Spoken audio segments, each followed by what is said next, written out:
சிவாய நம. திருச்சிற்றம்பலம். ஞானாசிரியராகவும் ஞான குருவாகவும் எம்மை வழி நடத்தும் நம்பி ஆரூரர் திருவடிகளையும் அண்ணாமலை பெருமான் திருவடிகளையும் மனம் மொழி மெய்களால் வணங்கி மகிழ்கின்றேன்.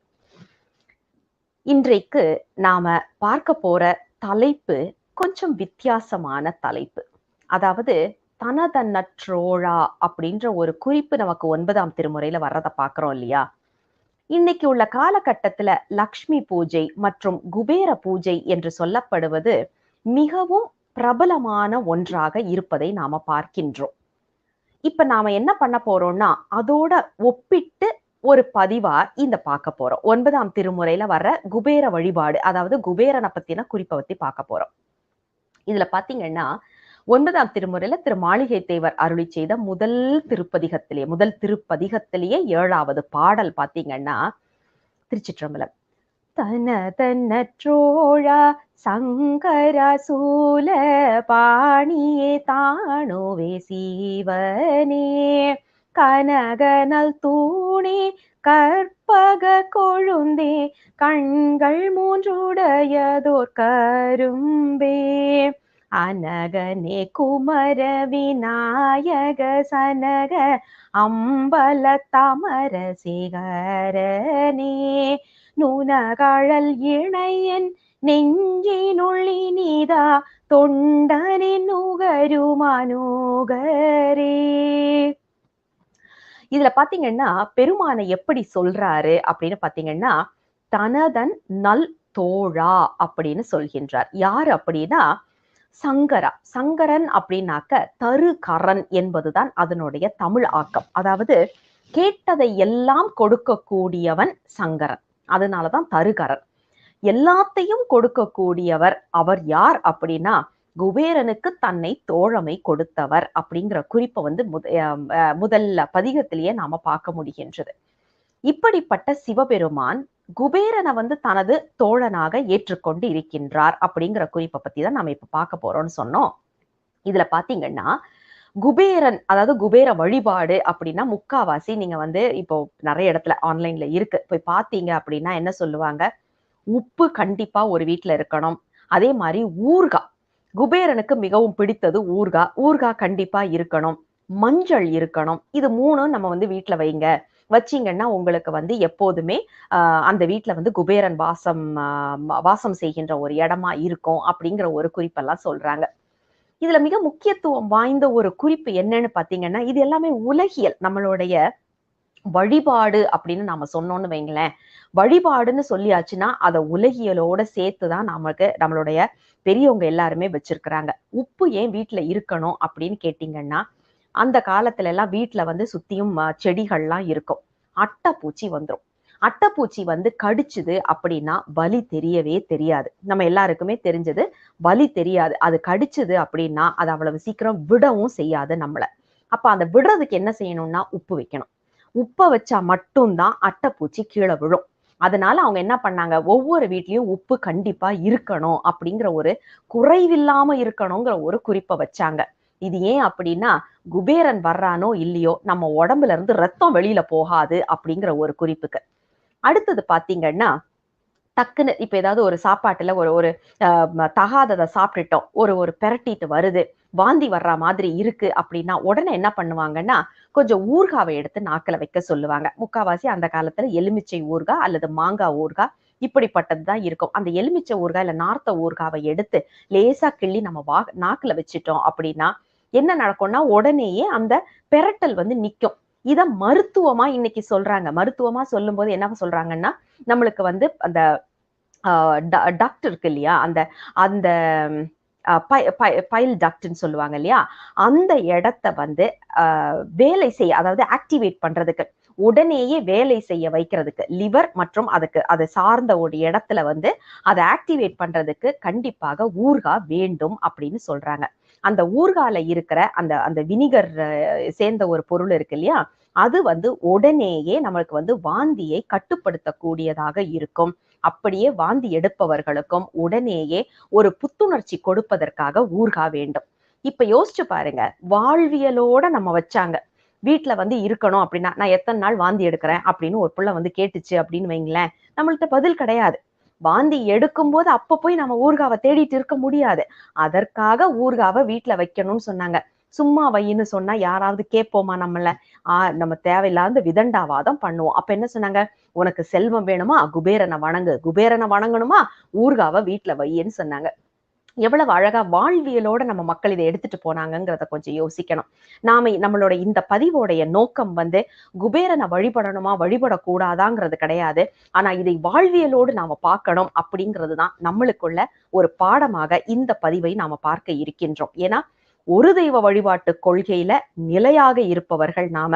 அதனால போய் அங்க இங்கன்னு போய் நிக்க வேண்டிய அவசியம் இல்லை அப்படிங்கிறத நம்ம கண்டிப்பா தெரிஞ்ச ஒரு உண்மை. அப்படின்னாலும் அதற்காக குபேரன் வேண்டான்னு சொல்லிட்டு உப்பை தூக்கி போட்டுடலாமா, ஊர்காயை தூக்கி போட்டுடலாமான்னு கேட்கக்கூடாது.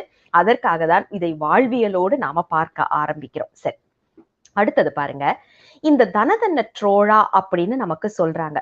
இதுல வந்து பெருமான் இப்போ இந்த குறிப்பை நாம இன்னும் கொஞ்சம் ஆழமா பார்க்கணும் அப்படின்னாக்க, முதல் திருமுறையில திருமுதுகுன்றம் பதிகத்துல நாம எடுத்து பார்த்தோம்னு வைங்களேன். அதுல வந்து கதிர் ஒளிய நெடுமுடி 10 உடைய கடல் இலங்கையர்கோன் கண்ணும் வாயும் பிதிர் ஒளிய கனல் பிறங்க பெருங்கயிலை மலையை நிலை பெயர்த்த ஞான்று மதில் அழகைக்கு இறை முரல.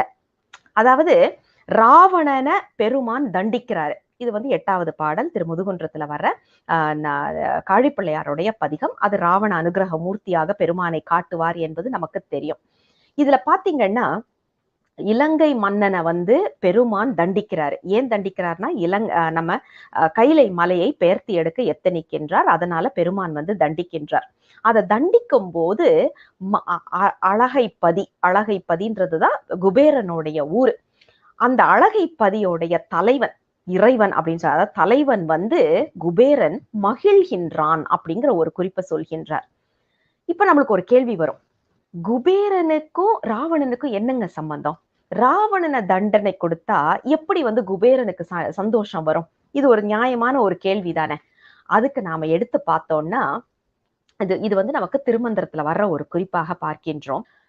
பிரம்மாவோடைய பேரனான விஸ்ரவனுக்கும் சப்த ரிஷிகள்ல ஒருவராக இருக்கக்கூடிய பாரத்வாஜ ரிஷியோடைய மகள் இலவித்த, இவர்களுக்கும் பிறந்தவர் தான் குபேரன். குபேரன் அப்படிங்கிற பெயர் காரணம் பாத்தீங்கன்னா அழகு இல்லாதவர் அப்படின்னு பொருள். அதாவது குள்ளமா, அதே நேரம் உடல் கட்டமைப்போடு இல்லாதவர் அப்படிங்கிற பெயர் தான் பொருள் தான் இந்த குபேரன் என்ற பெயர் காரணமாக பார்க்கின்றோம்.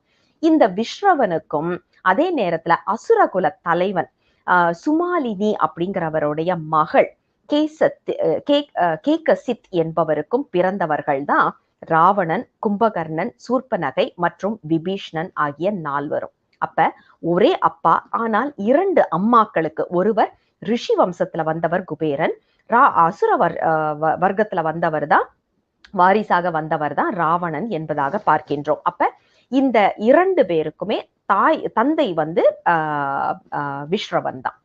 இப்ப நீங்க இந்த இதை பாத்தீங்கன்னா குபேரனுக்கு ரொம்ப பிடித்தமானது அப்படின்னா பிரம்மாவை வழிபடுவது.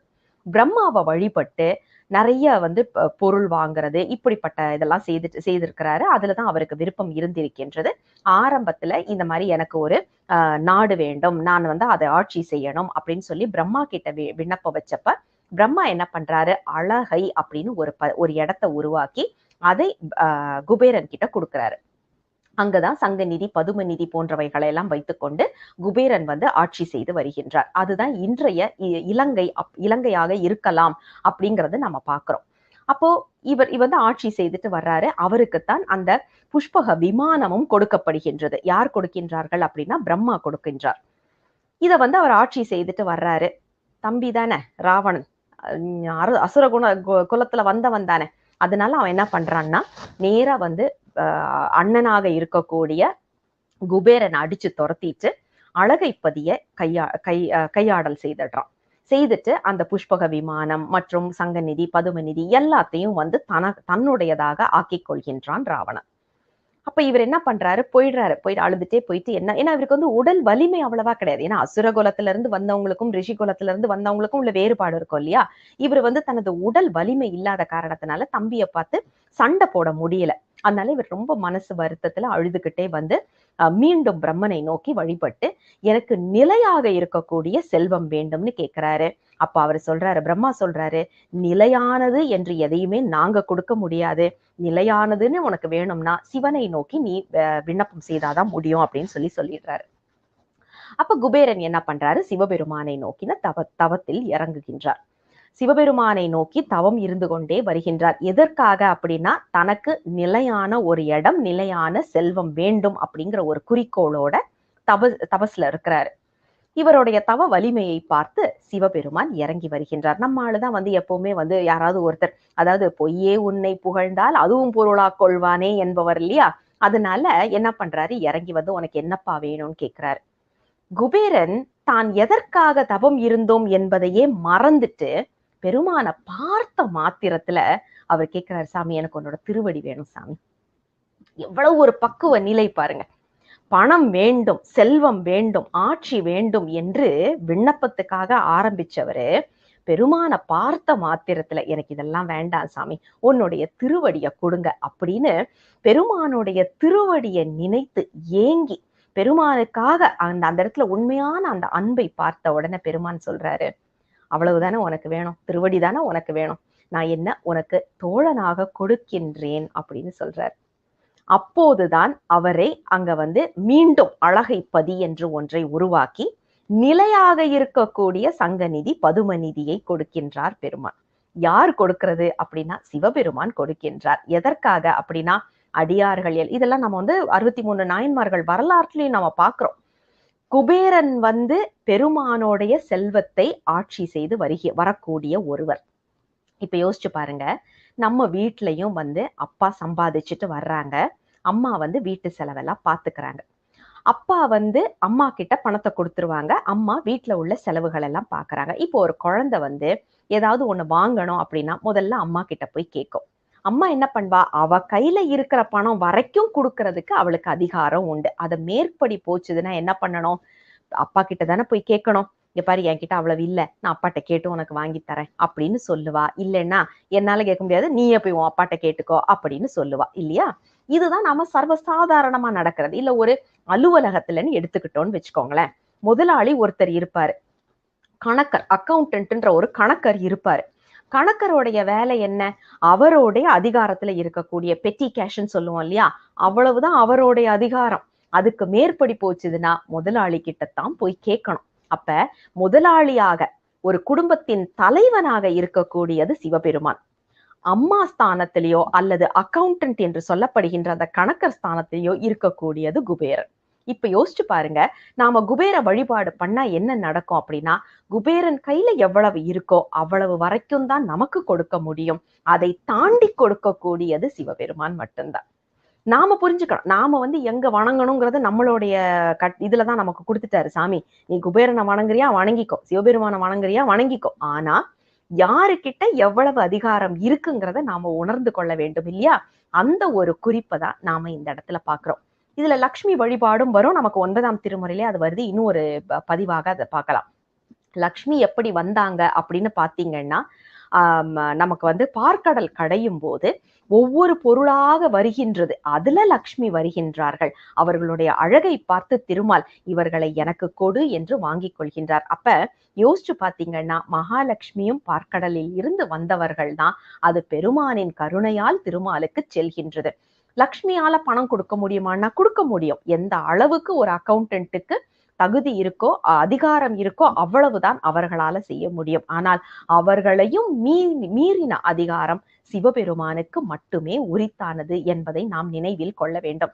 அதற்காகத்தான் நம்ம அருளாளர்கள் எல்லாருமே சொன்னது, யாருமே நாம இங்க வந்து குபேரனையோ அல்லது லக்ஷ்மியையோ அல்லது பெருமாளையோ நாம மட்டம் தட்ட வேண்டிய அவசியமே கிடையாது. ஏன்னா இவர்கள் எல்லாம் பெருமானுக்கு கூட இருப்பவர்கள். அதாவது பெருமானுக்கு கூடவே இருக்கக்கூடியவர்கள் அப்படின்னா யோசிச்சு பார்ப்போம். நம்மளால அந்த அளவுக்கு பக்கத்துல இருக்க முடியல. பெருமானுக்கு நம்பிக்கையானவர்கள் அப்படிங்கறதுனாலதான் அந்தந்த ஸ்தானத்தை அவர்களுக்கு கொடுத்திருக்கின்றார்கள். அதனால நம்ம யாரையும் மட்டம் தட்ட வேண்டிய அவசியம் கிடையாது. அவர்கள் எல்லாருக்கும் ஒரு வணக்கத்தை போட்டுட்டு தலைக்கு மேல் கை போய் வணங்குவது சிவபெருமானுக்காக மட்டுமே தான் இருக்க வேண்டும். ஆனா எல்லாருக்கும் வணக்கம் சொல்லலாம். இப்ப நம்ம அப்பா வந்து ஒரு IAS ஆபீசரா உள்ள உட்கார்ந்துட்டு இருக்கிறாரு. உள்ள உட்கார்ந்துட்டு இருக்கிறாருன்னா நம்ம ரைட் ராயலா உள்ள போகலாம். ஆனா அதுக்காக பியூன் எல்லாத்தையும் நம்ம அவமானப்படுத்திட்டு போகணும்னு அவசியம் கிடையாது. அவங்க எல்லாருமே நம்ம அப்பா கூட இருக்கிறவங்க அப்படிங்கறதுனால வணக்கங்க ஐயா அப்படின்னு சொல்லிட்டு நாம உள்ள போறோம். ஆனா நம்ம உள்ள போகும் முன்னாடி இவங்க எல்லாருக்கும் ஒரு புன்சிரிப்போட வணக்கம் சொல்லிட்டு போகும்போது அந்த இடமே ஒரு அமைதியான இடமாக மாறிடுது இல்லையா? அப்படி ஒரு அமைப்பு தான் நாமளும் செய்ய வேண்டியது. யாரையும் நாம அதாவது ஒருவரை மட்டம் தட்டுவது சைவத்தில் அடங்காத ஒரு விஷயம். அன்பே சிவம் என்பதை நாம் உணர வேண்டும். அப்படி இருக்க பெருமான் கூட இருப்பவர்கள், பெருமான் தன்னை தோழமை கொடுத்த குபேரன், யாரையுமே நாம நிந்திக்க வேண்டாம். ஆனா அதே நேரத்துல பெருமானை வணங்கினா எல்லாம் கிடைக்குங்கிற ஒரு அந்த ஒரு தெளிவு நமக்கு இருந்தால் அதுவே போதுமானது என்ற ஒரு குறிப்பை நாம பார்க்கலாம். இதுல பாத்தீங்கன்னா 6ஆம் திருமுறையிலும் நமக்கு அப்பர் பெருமான் இந்த குறிப்பை வந்து மிக அழகாக திருப்புகலூர் பதிகத்துல வைத்து அருள் செய்வதை பார்க்கின்றோம். திருச்சிற்றம்பலம். திருச்சிற்றம்பலம். கருமருவு வல்வினை நோய் காற்றே நான் காண் காமரு பூங்கச்சி ஏகம்பன் தான் காண் பெருமருவு பேருலகில் பிணிகள் தீர்க்கும் பெரும் பற்ற தன் புலியூர் மன்றாடி காண் தருமருவு கொடை தடக்கை அழகை கோந்தன் சங்காதியாரூரில் தனியானை காண் திருமருவு பொழில் புடை சூழ் திருப்புத்தூரில் திருத்தளியான் காண் அவன் என் சிந்தையானே. திருச்சிற்றம்பலம். இதுலயும் பாத்தீங்கன்னா அழகை கோந்தன் சங்காதி, அதாவது பெருமான் வந்து தன்னை தோழமை கொடுத்த ஒரு குறிப்பை வந்து நமக்கு எல்லாருமே பாடி இருக்கிறாங்க. நம்பி நேரடியாக பாடல, அதையும் நாம பார்க்கலாம்.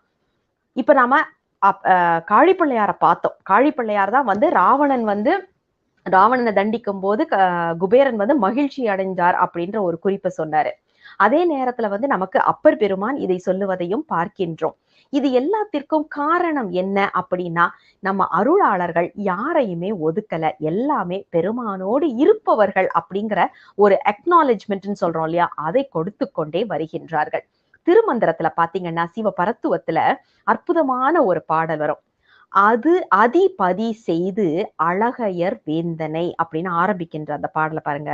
அதிபதி செய்து அழகையர் வேந்தனை நீதிபதி செய்த நீரைதவம் நோக்கி அதுபதி ஆதரி தாக்கமதாக்கின் இதுபதி கொள்ளென்றான் எம்பெருமானே.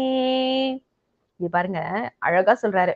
அழகை என்ற ஒரு பதியை உருவாக்கி என்ன பண்ணாரு சிவபெருமான் அப்படின்னா, தன்னை தோழமை கொடுத்து அதற்கு அரசாட்சி செய்க அப்படிங்கிற ஒரு குறிப்பையும் கொடுத்தார். யார் கொடுத்தார்? சிவபெருமான் கொடுத்தார் அப்படிங்கிறது நமக்கு திருமந்திரத்திலையும் பார்க்கக்கூடிய ஒரு குறிப்பாக பார்க்கின்றோம். அப்ப அருளாளர்கள் எல்லாருமே நமக்கு ஒரு விஷயத்தை தான் சொல்லியிருக்கிறாங்க. என்னன்னா, கல்வி வேண்டும், செல்வம் வேண்டும்னு ஒவ்வொருத்தர்த்தியா நாம போய் நிக்க வேண்டிய அவசியம் கிடையாது.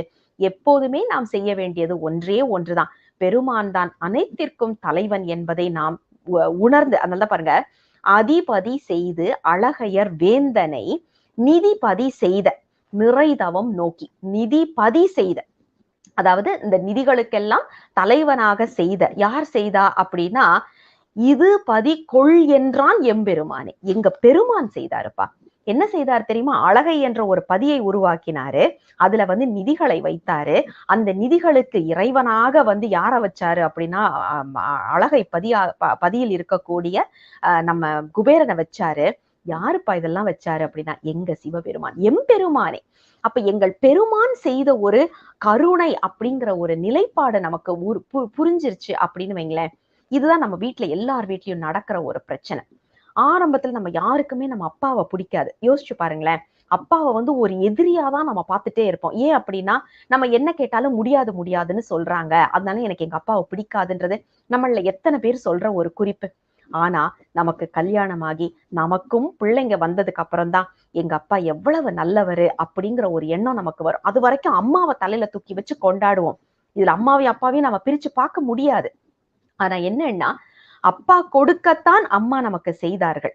ஆனா நாம அதை மறந்துட்டு, எங்க இருந்து வருதுங்கிறத மறந்துட்டு அம்மாவை மட்டுமே வணங்கிக்கிட்டு இருந்தோம். கல்யாணம் ஆகி நமக்கும் பிள்ளைகள் வந்து நாமும் ஒரு குடும்பத்தின் தலைவனாக வந்ததுக்கு அப்புறம்தான் அப்பாவோடைய அந்த கருணை, அப்பாவோடைய அந்த தியாகம், அப்பாவோடைய அந்த வலிகள், இது எல்லாத்தையும் நாம உணர ஆரம்பிக்கின்றோம். அதே மாதிரிதான் இதுலயும் பாத்தீங்கன்னா, பெருமான் பின்னாடி வேதனையில இருக்கக்கூடியது பெருமான். ஆனா பெருமான் வந்து நமக்கு கொடு அப்படின்னு சொல்லி குபேரனை கொடுத்திருக்கிறார். நாம இன்னைக்கு என்ன பண்றோம்? அம்மாவை தலையில தூக்கி வச்சு கொண்டாடி அப்பாவை தூக்கி போடுவது போல குபேரனை தலையில தூக்கி வச்சு கொண்டாடிக்கிட்டு இருக்கிறோம். ஆனா அதை கொடுக்கக்கூடிய பெருமானை தூக்கி குப்பையில போடுறோமே அப்படின்னு யோசிக்கும் போது நம்ம எல்லாருக்கும் ஒரு வழி வரணும். அருளாளர்கள் நமக்கு சொல்ற விஷயம் இதுதான். பெருமான் தான் கொடுக்கின்றார். பெருமானை மட்டும் வணங்கினால் போதும், எல்லாமே உங்களுக்கு கிடைக்கும். ஆனா அதே நேரத்துல வேற யாரையும் நாம தூக்கி எறியணும்னு அவசியம் கிடையாது. எல்லாருக்கும் ஒரு வணக்கம் போடுங்கிறது தான் நமக்கு சொல்றது. காரணம் என்னன்னா, பெருமான் தான் அனைத்தையும் கொடுக்கின்றார். இந்த தெளிவு நமக்கு வர வேண்டும். திருச்சாட்டியக்குடி பதிகத்திலையும் பாத்தீங்கன்னா 9ஆம் திருமுறையிலேயே நமக்கு இந்த குறிப்பு மிக அழகாக மீண்டும் வருவதை பார்க்கின்றோம். திருமகன் முருகன் தேவியேலுமையாள் திருமகள் மருமகன் தாயாம் மருமகன் மாதனன் மாமனிலிமாவான் மலையுடைய அரையர்தம் பாவை தருமனை வளனாம் சிவபுரன் தோழன் தனபதி சாட்டிய கொடியார் இருமுகம் கழல் 3 ஏழுகை தலம் 7 இரு கையில் இருந்து ஈசனுக்கே. திருச்சிற்றம்பலம். திருச்சாட்டியக்குடி பதிகத்திலையும் பாத்தீங்கன்னா, திருமகன் முருகன். முருகன் வந்து பெருமானுடைய மகன். மனைவி யார் அப்படின்னா உமையாள். மருமகள் மருமகன் தாயாம். அதாவது இது அப்படியே குடும்பத்தெல்லாம் நம்மளுக்கு அறிமுகப்படுத்திட்டு அடுத்தது பாருங்க. இதுல வந்துட்டு சிவபுரன் தோழன் தனபதி. தனபதி என்று சொல்லப்படுகின்ற பெருமானுக்கு வந்து தோழனாக இருக்கக்கூடியவர் யார் அப்படின்னா தனபதி என்று சொல்லப்படுகின்ற குபேரன் அப்படிங்கிற குடும்பத்தையே அறிமுகம் செய்துட்டு நமக்கு அழகாக இதை எடுத்து சொல்லுவதையும் நாம பார்க்கின்றோம். அப்ப நாம செய்ய வேண்டியதெல்லாம் ஒன்னே ஒண்ணுதான். இதுல வீட்டுல நிறைய உப்பு வைப்போம், நிறைய ஊறுகாய் வைப்போம், நிறைய மஞ்சள் வைப்போம், அதெல்லாம் தவறு கிடையாது. அழகான வாசனை நிறைந்த மலர்கள் வைப்போம். பெருமானுக்கு பிடித்த மாதிரியான மலர்கள், வாசனை நிறைந்த திரவியங்களும் வாசனை நிறைந்த புகைகளையும் நாம வீட்டுல ஏத்துவோம். அதே நேரத்துல நாம செய்ய வேண்டியது திருமுறைகளை படித்து பெருமானை வணங்கினால் போதும் என்பதுதான். இப்ப நம்மளுக்கு ஒரு கேள்வி வரும், ஏங்க சாமிக்கு வந்து ஏங்க வந்து இப்படி ஒரு ஃப்ரெண்டு, இப்படி ஒரு தேவையா அப்படின்னு ஒரு கேள்வி வந்துச்சுன்னா, நால்வர்னா ஏன்னா நம்ம எல்லாருக்குமே தெரியும், நம்ம நம்பி ஆரூரர் தான் ஒரு தோழன்னு நினைச்சிட்டு இருந்திருப்போம். குபேரன் வந்து ஒரு தோழனாக இருக்கிறது நமக்கு நிறைய பேருக்கு தெரியாது. அப்ப இதுக்கு வந்து என்ன காரணம்னு ஒரு கேள்வி வரும்ல. அதுக்கு கற்பனை களஞ்சியம் சிவபிரகாசர் 4 நான்மணி மாலையில ஒரு அழகான எடுத்துக்காட்டு சொல்கின்றார். இதுல பாருங்க, 4 நான்மணி மாலையில 7வது பாடல். அறிந்து செல்வம் உடையானாம் அழகை பதியான் தோழமை கொண்டு உரழ்ந்த கல்வி உடையானும் ஒருவன் வேண்டும் என விருந்து துறந்த முனிவர் தொழும் பறவை துணைவா நினை தோழமை கொண்டான் சிறந்த அறிவு வடிவமாய் திகழும் நுதற்கண் பெருமானே அப்படின்ற ஒரு குறிப்பை சொல்கின்றார். ஒவ்வொரு மனிதனுக்கும் யார் இருக்கணும் தோழர்களா அப்படின்னா, கல்வியில் சிறந்த ஒருவனும் செல்வத்தில் சிறந்த ஒருவனும் நமக்கு தோழமையாக இருக்க வேண்டுமா. பெருமானுக்கும் அந்த ஆசை வருதான். என்ன ஆசை அப்படின்னாக்க, எனக்கும் வந்து 2 ஃப்ரெண்ட்ஸ் வேணும். அதுல ஒருத்தன் வந்து பணத்துல அதிபதியா இருக்கணும், இன்னொருத்தன் வந்து அறிவுல சிறந்தவனா இருக்கணும்னு யோசிக்கிறாராம். சரி, பணத்துல சிறந்தவர் ஒருவர் நமக்கு தோழமை இருக்கிறாரு. யாரு அப்படின்னா குபேரன். அப்ப அறிவுல சிறந்த ஒருத்தர் வேணும் இல்லையா, அதற்காக நம்பி ஆரூரரை தோழமை கொண்டு எடுத்துக்கொண்டார் பெருமான் அப்படிங்கிற குறிப்பை சொல்லிட்டு அதுலயும் பாருங்க, சிறந்த அறிவு வடிவமாய் திகழும் நுதற்கண் பெருமான். சிவபெருமான் என்ன பண்றாரு, நெற்றியில் கண் கொண்டிருக்கின்றார். நெற்றியில் கண் அப்படின்னாலே அது ஞானத்தின் வடிவம். அப்படிப்பட்ட ஞானத்தின் வடிவமாக இருக்கக்கூடியவர். ஞானம் பெற்ற யாருக்குமே 2 தோழர்கள் வேண்டும். ஒன்று பணத்தில் சிறந்தவர்கள், இன்னொருத்தர் அறிவில் சிறந்தவர்கள்.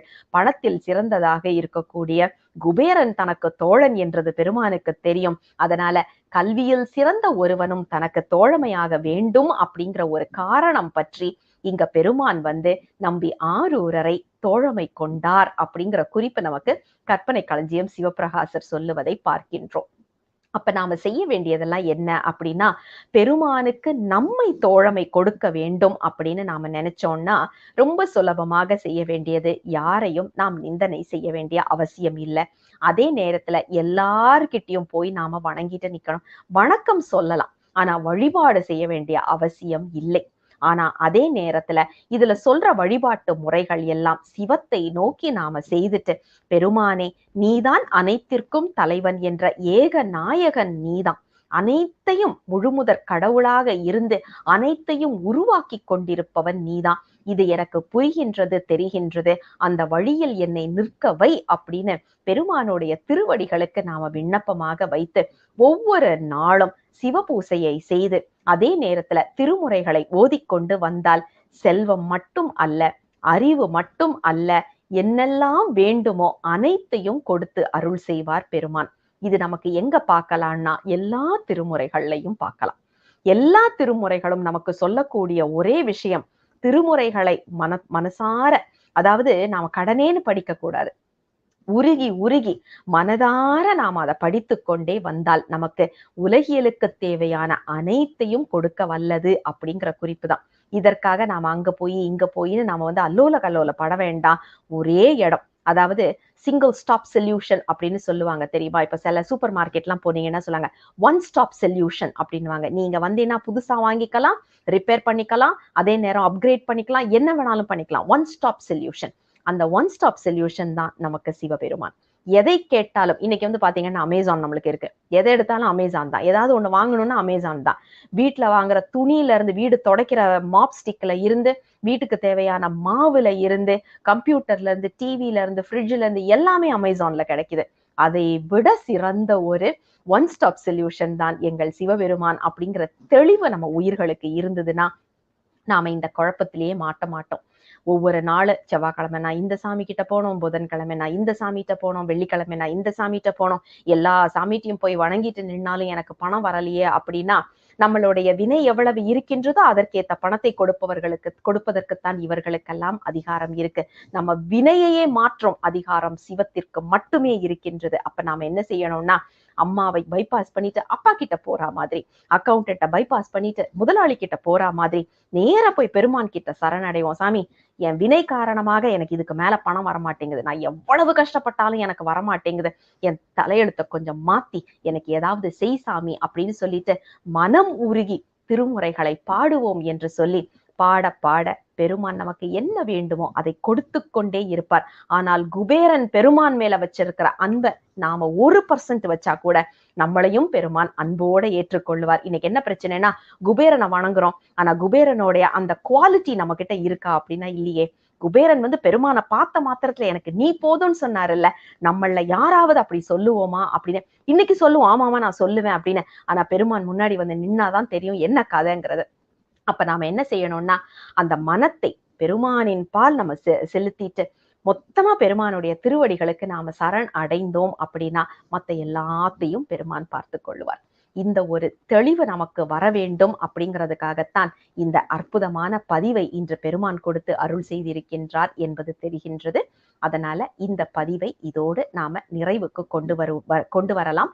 திருமுறைகளை படித்தால் போதும், நமக்கு என்னென்ன வேணுமோ எல்லாம் பெருமான் கொடுப்பார். திருச்சிற்றம்பலம். தன்ன தன்னற்றோழா சங்கர சூல பாணியே தாணுவே சிவனே கனகனல் தூணே கற்பக கொழுந்தே கண்கள் மூன்றுடையதோர் கரும்பே அனகனே குமர விநாயக சனக அம்பல தமர சேகரனே நுணகழல் இணையன் நெஞ்சினுள்ளினிதா தொண்டனின் நுகருமானுகரே. திருச்சிற்றம்பலம். தென்னாடுடைய சிவனே போற்றி, எந்நாட்டவர்க்கும் இறைவா போற்றி, அண்ணாமலையம் அண்ணா போற்றி, கண்ணாரமுத கடலே போற்றி. சிவசிவ திருச்சிற்றம்பலம்.